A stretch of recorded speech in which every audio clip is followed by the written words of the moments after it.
In the bustling town of Coimbatore, Anjali stood in line at the local post office, clutching a small, carefully wrapped package. It was early morning, and the post office was already humming with people sending letters and parcels to loved ones. As Anjali approached the counter, she greeted the postmaster, Mr. Reddy, with a warm smile. "Good morning, Mr. Reddy.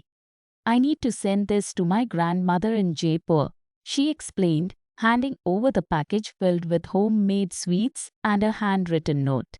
Mr. Reddy, known for his meticulous nature and kindness, took the package, weighing it with practiced ease. "It's always good to see you, Anjali. Your grandmother will be delighted. Let's make sure this gets there safely," he said, processing the parcel with care. While Mr. Reddy prepared the shipment, Anjali chatted about her grandmother's upcoming birthday and how these sweets were her favorite. Mr. Reddy listened intently, sharing a story of his own about the importance of keeping family traditions alive. Once everything was set, Mr. Reddy handed Anjali the receipt and a reassuring smile. "It will reach in 3 days, just in time for the celebration," he promised.